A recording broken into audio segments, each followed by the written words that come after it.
They didn't love you, they just needed you.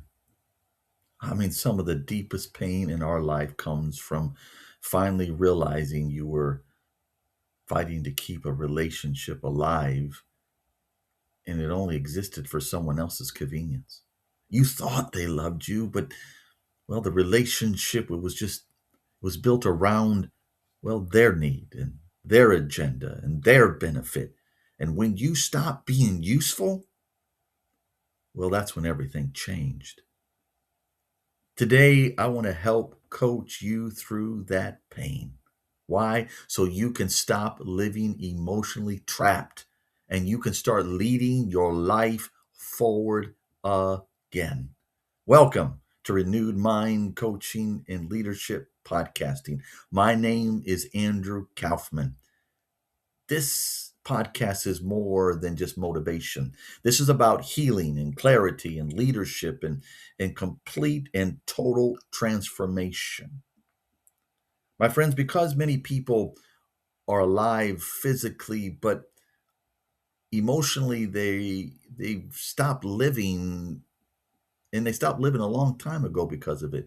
And if you've ever been hurt or manipulated or abandoned or rejected or emotionally drained by relationships, I want you to know something today.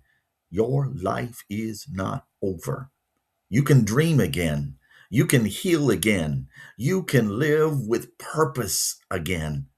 And most importantly, you can see clearly again. Romans chapter 12 and verse 2, it says, Be not conformed to this world, but be ye transformed by the renewing of your mind. I want you to notice this. Transformation begins right here in the mind. Because when people hurt you deeply, it changes how you think. You begin questioning your values. You question your purpose, your identity, your future. Because pain has a way of making you see life through broken lenses. And here's something many people never realize. Not every relationship was sent to help you grow. Some relationships, they were just built around the other person's convenience, meaning people stayed while you were useful and while you were giving and while you were helping and while you were even carrying the weight. But the moment you needed support, well, they just disappeared. And that realization hurts deeply because you weren't grieving the loss of a real relationship. You're grieving the illusion of one when someone does that to you.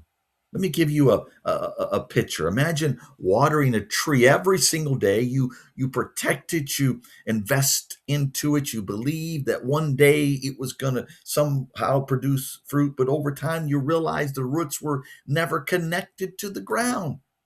The tree looked alive, but it was never truly rooted. And some relationships are exactly like that. They look connected, they sound connected, but they were never rooted in love and loyalty or mutual care, only convenience. And that is what hurt deeply. Why? Because you were more invested in them than they were ever of you. And this is where many people get stuck emotionally.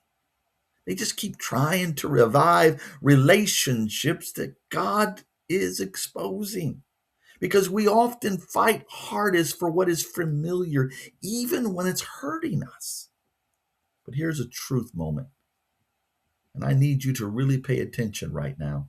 And let me say something very carefully. Not everyone walking beside you is walking with you. Some people, they're only present for what they can gain from your life. But here's where leadership begins. Leadership is not just leading others, it's learning to lead yourself out of darkness. It's learning to lead yourself out of confusion and out of even of this emotional dependency, out of toxic cycles. And sometimes leadership means this: accepting what you didn't want to see, because healing begins when denial ends. Here's a clarity moment. Some of you right now are grieving people who were never truly standing with you. But while you were focused on who walked away, you stopped noticing the people who stayed, the ones who prayed for you, the ones, well, who checked on you, the ones who loved you, and they loved you genuinely. Pain has a way of blinding us to loyalty. And let me give you a foundation to stand on. In Ecclesiastes chapter 4, verse number 9, two are better than one. For if they fall, the one will lift up his fellow. Never forget that healthy relationships lift. They don't constantly drain you. They don't ever demand you do something or else. They don't threaten you. Healthy relationships, they give and they take. They don't just talk at you, they listen to you. They don't keep records of wrong. Instead, they want to work things out. So, how do you move forward? You start by asking yourself, what relationships are feeding my healing and what relationships are feeding my confusion? Who only shows up when they need something versus who has remained consistent during my pain? Why is this important? Because clarity changes everything. To receive clarity, we must ask, what is required of me? What is the return if I renew my mind? And what is the reward if I do?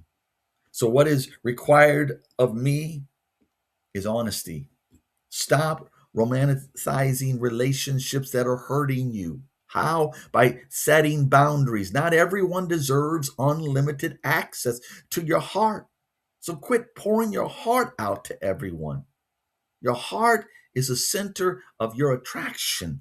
And my friend, that only belongs to Jesus Christ and nobody else. You must renew your mind daily, or you'll keep returning emotionally to what God is trying to free you from. My friend, don't let your emotions dictate your vision that God has given you. And it's time to get back up and start walking down his path and not the path of hurt and pain. And what is the return? Oh, it's clarity. Say that out loud. Clarity. You stop chasing people who were never committed to walking with you. If they were, they still be with you. But they're not. Let them go. Put them in God's hands. They are not with you because God loves you enough to get them out of your life and will only bring them back into your life through reconciliation through Him. There's no other way. Otherwise, it's just going to be toxic.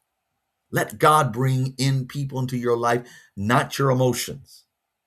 What will happen when you do this? You regain your peace, you regain your focus, you regain your confidence, you begin seeing life differently, and you begin to have a spirit of discernment, meaning you know now can discern that spirit because you've set boundaries for them and you know that spirit because you've been already been through it. What's a reward? The reward is your freedom, freedom to dream again, freedom to trust wisely, freedom to live intentionally, freedom to love from a wholeness instead of a desperation. And eventually your pain becomes wisdom and your wisdom becomes healing. It becomes healing for someone else.